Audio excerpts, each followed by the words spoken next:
ਜੀ अस्सलाम वालेकुम रहमतुल्लाह वरकातुहू। लो जी, जागदिया रहना साढ़े ते ना रहना 9 मई पार्ट 2 शुरू होने वाला है। पहले भी आपको बताया है, फिर से बता रहा हूँ, इस्लामाबाद की हवाओं और फ़िज़ाओं में ख़बर गर्म है, अफवाहें हैं, बातें हो रही हैं कि 9 मई का पार्ट 2 मतलब 9 मई के हवाले से कानून हरकत में आने वाला है। वैसे तो कोर कमांडर कॉन्फ्रेंस में फिर से वाज़े कर दिया गया था कि क्या होने वाला है, लेकिन अब सुना जा रहा है कि 9 मई के हवाले से पार्ट 2 शुरू होने वाला है, कानून हरकत में आने वाला है। और इसके लिए असम्बली में आइडियल ज़मीन देखें, आइडियल हालात देखें। असम्बली में 2/3 अक्सरियत हुकूमत की, मोहसिन नकवी वज़ीर दाखिला, और बाकी आप समझदार हैं कि इसके अलावा कोर कमांडर कॉन्फ्रेंस का एलामिया। तो जागते रहना साढ़े ते ना रहना। और मनसूबा साज कहा जा रहा है कि मनसूबा साज़ों पर जो रह गए हैं उनके हवाले से, इम्प्लीमेंटर्स जिन्होंने ये किया है उनके हवाले से, हौसला अफजाई करने वाले और इश्तियाल फैलाने वाले, इनके हवाले से इनके ख़िलाफ़ घेरा तंग होगा। और जागदिया रहना साढ़े ते ना रहना इस्लामाबाद की हवाओं में है कि माइनस इमरान खान, पीटीआई, एक मरतबा फिर से कोशिशें शुरू हो गई हैं। और पीटीआई के अंदर कुछ लोग हैं, कुछ चेहरे हैं जो इन कोशिशों में लगे हुए हैं। आप खुद नज़र रखें, साढ़े ते ना रहना, जागदिया रहना, नज़र रखें। इस तरह की बातें हो रही हैं, जहाँ ये सारी चीज़ें हो रही हैं वहाँ माइनस इमरान खान पीटीआई को कुछ सहूलतें, कुछ रिलीफ भी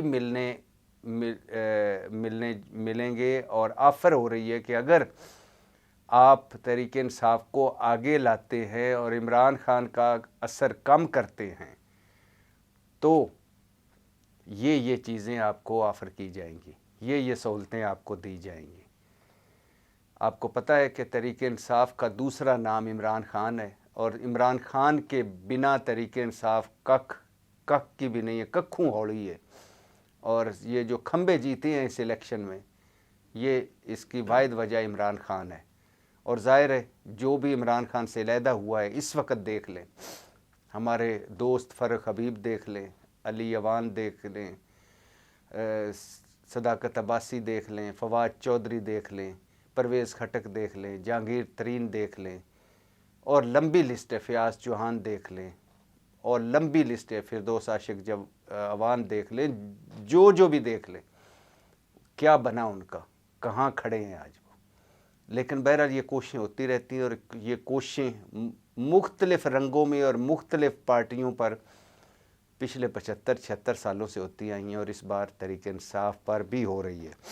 और जागदिया रहना साढ़े ते ना रहना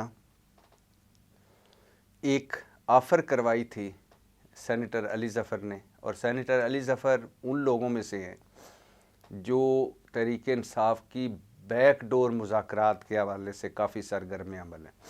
उन्होंने कहा था कि तहरीक इंसाफ हुकूमत से तावन कर सकती है। वैसे तो हुकूमत से तावन पर जो एक मीटिंग हुई है अली अमीन गंडापुर और वज़ीर आज़म शहबाज शरीफ की, जिसका मैं हामी हूँ कि होनी चाहिए इस तरह की मुलाकातें वज़ीर आला के पी के, खा वो गंडापुर हो, खा कोई भी हो, उसकी वज़ीर आज़म खा कोई भी हो, उससे होनी चाहिए।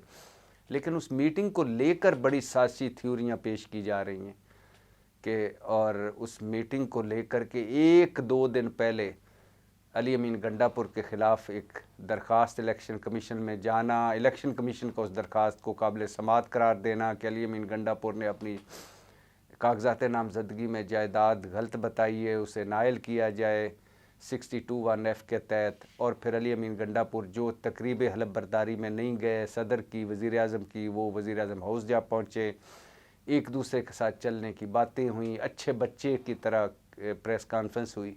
बहुत सारी साज़िशी थ्योरियाँ, साज़िशों का दौर होता है, जब होता है तो साज़िशी थ्योरियाँ चलती हैं। खैर, और उसी तनाज़ुर को, इसी को आगे ज़रा देखें तो जो अली ज़फ़र साहब ने 3 3 آفرز کروائی ہیں کہ اگر 10 حلقوں کا آڈٹ کروا دیا جائے پاکستان تحریک انصاف کے کہنے پر، اگر ہماری خواتین قیدیوں کو رہا کر دیا جائے اور اگر ہمیں احتجاج کا حق دیا جائے تو ہم حکومت سے تعاون کرنے پر تیار ہیں۔ اس پر بڑی سنجیدگی سے غور ہو رہا ہے، ہونا ہمانا مجھے لگتا ہے کچھ بھی نہیں، کیونکہ تینوں بڑے مشکل کام ہے۔ 10 حلقوں کا آڈٹ کا مطلب ہے جو عمران خان تو 4 کا کہہ چکے ہیں کہ نواز شریف اور یاسمین راشد کا ویسے کیا الیکشن ہوا ہے؟ کبھی کسی نے سوچا تھا کہ نواز شریف یاسمین راشد سے ہار سکتے ہیں؟ یعنی میں نے تو کم از کم نہیں سوچا تھا کہ لاہور میں اپنے آبائی حلقے میں نواز شریف اسمبلی میں جب پہنچیں گے تو ایک مشکوک جیت کو لے کر اسمبلی میں پہنچیں گے۔ ویسے نواز شریف صاحب کی ہمت اور صبر اور حوصلے کو بھی داد کہ میں 3 دفعہ کا وزیر اعظم ہوتا یقین کریں اور میں اس طرح جیتا ہوتا تو میں کہتا کہ یہ نہیں، میں اس سیٹ سے نہیں جیتوں گا یا اس سیٹ سے میں اب دستبردار ہوتا ہوں۔ تو کبھی سوچا تھا کہ نواز شریف صاحب کی اس جیت کے ساتھ پہنچیں گے؟ مسلم لیگ نون کا باقیوں کا آپ کو کیا حال ہوا ہوگا، مسلم لیگ کا کیا حال ہوا ہوگا جب مسلم لیگ کا نون ہی خطرے میں اس کی ایک اپنی آبائی سیٹ پڑ چکی، اور یاسمین راشد جو جیل میں ہے، جس ایک دن بھی حلقے میں نہیں آئی، کبھی کسی نے اس کی کمپین چلا لی، کبھی کسی نے چلا لی۔ ہمارے دوستوں نے، صحافیوں نے اس حلقے کے فارم 45 کو لے کر پروگرام کیے ہیں۔ فارم 45 کھلیں تو نواز شریف صاحب کہیں دور کھڑے ہوتے ہیں اور یاسمین راشد کتنے مارجن سے جیت سکتی ہیں، جیتی ہوئی ہیں۔ تو کبھی سوچا تھا؟ تو 10 حلقوں کا آڈٹ عمران خان نے کہا تھا کہ اون چودھری اور سلمان اکمل راجہ کا حلقہ کھول لیں، نواز شریف یاسمین راشد کا حلقہ کھول لیں، اور پشاور میں نور عالم کا حلقہ کھول لیں، اور پھر اسلام آباد کا کوئی حلقہ کھول لیں۔ علی ظفر نے 10 کا کہا ہے۔ خواتین کی رہائی بڑا مشکل ہے، اور اس پر زرداری صاحب سنا ہے کہ زرداری صاحب کی خواہش ہے کہ میرے دور میں میرے ہاتھوں سے سیاسی قیدی جو ہیں وہ رہا ہو جائیں۔ عمران خان کا فیصلہ عدالتیں کریں، باقی سیاسی قیدی جن کا ڈائریکٹ 9 مئی میں کوئی تعلق نہیں، ان کے خلاف پرچے یا وہ رہائی ہو جائے۔ زرداری صاحب اس کوشش میں سنائے لگے ہوئے ہیں، لیکن کتنا کامیاب ہو پاتے ہیں یا نہیں ہو پاتے۔ تو تیسرا تھا ہمیں احتجاج کی اجازت دی جائے۔ یہ علی ظفر کے 3 پوائنٹس تھے۔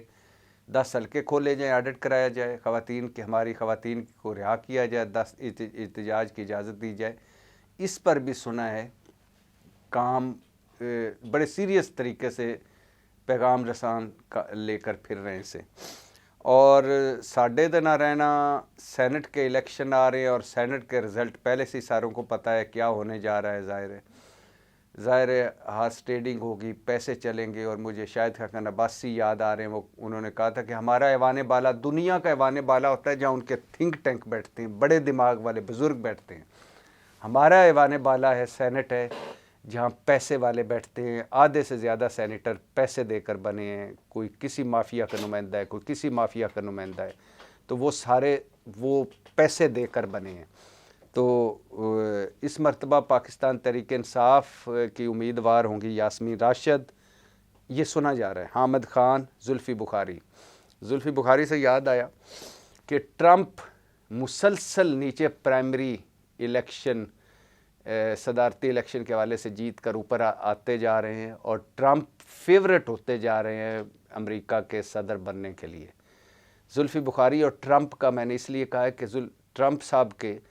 ڈونلڈ ٹرمپ صاحب کے جو داماد ہیں وہ زلفی بخاری کے دوست بھی ہیں، دوست نہیں، بزنس کے حوالے سے ان کا بزنس اکٹھا، 1-2 وینچر ان کے اکٹھے تھے، اور مزید انہوں نے بزنس کے لیے کام کرنا تھا، لیکن پھر وہ حالات ایسے بدلے کہ ٹرمپ صاحب بھی چلے گئے، عمران خان صاحب بھی چلے گئے۔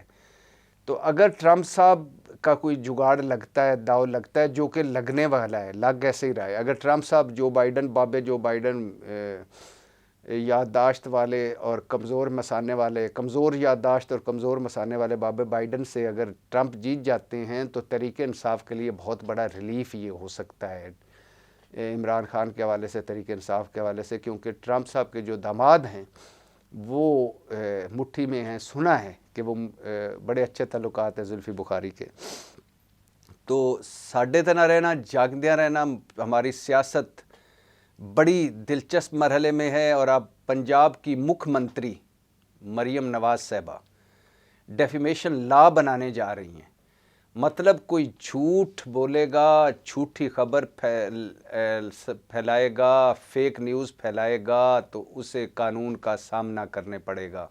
वैसे ये लॉ है पाकिस्तान में, लेकिन इस पर अमल नहीं होता। मेरे ख़िलाफ़ या आपके ख़िलाफ़ कोई भी हद के इज़्ज़त का या झूठी इज़्ज़त नुकसान पहुंचाने का, साख को नुकसान पहुंचाने का कानून है। लेकिन ऐसा होता ये है कि अगर आप अदालत चले जाएं तो फिर आप अपने पोते को कह दें कि वो ये मुकदमा भुगते। 12-12 साल मुकदमे चलते रहते हैं, कोई फ़ैसला नहीं होता। यही हो जाए कि एक मखसूस मुद्दत के अंदर, वैसे उसमें भी तो ये था कि मखसूस 3 महीने के अंदर फ़ैसला होना चाहिए, लेकिन अगर इसमें बाउंड हो जाए, खसूसी अदालतें बन जाएँ, स्पेशल अदालतें, या कानून ऐसा बन जाए कि 3 महीने के अंदर अगर जज उस पर फैसला ना दे तो जज के ख़िलाफ़ एक्शन लिया जाएगा, तो हो सकता है ये ठीक हो जाए। वैसे मुख्यमंत्री मरीम नवाज साहबा का झूठ के हवाले से पैगाम फैलाना ऐसे ही है जैसे मच्छर मलेरिया के ख़िलाफ़ जहाद पे निकल पड़े, जैसे मगरमच्छ कहे कि आज के बाद मैं सब्ज़ियां खाना शुरू कर दूंगा। मरीम नवाज साहबा के मशहूर ज़माना है, मेरी बैरून मुल्क क्या अंदरून मुल्क कोई जायदाद नहीं है, और फिर पौने अरब की जायदाद उन्होंने खुद डिक्लेयर की। खैर, ये कानून होना चाहिए, और ये ना सिर्फ साफ़ियों पे होना चाहिए बल्कि सियासतदानों पे होना चाहिए कि वो भी जब झूठ फैलाएं, झूठी खबरें दें, झूठ बोलें, असम्बलियों में, पार्लियामेंट में झूठ बोलें, अदालतों में झूठ बोलें, कैमरों के आगे झूठ बोलें, तो उनको भी डेफिमेशन लॉ का सामना हो। ये सच है कि इस वक्त फेक न्यूज़, झूठी खबरें, अफवाह, प्रोपेगेंडा का अरूज है। जो जितना ज़्यादा घुटने जोड़कर झूठ बोलता है उतना ज़्यादा बिकता है और वायरल होता है। और इसी वायरल होने के चक्कर में, बिकने के चक्कर में, सोशल मीडिया के डॉलर्स के चक्कर में, व्यूज़ के चक्कर में, मशहूरी के चक्कर में, फेम के चक्कर में, ब्रेकिंग रेटिंग के चक्कर में झूठ पे झूठ बोला जा रहा है। होना चाहिए, लेकिन सब पर होना चाहिए। तो जागदे रहना, साडे ते ना रहना। पाकिस्तान जिंदाबाद।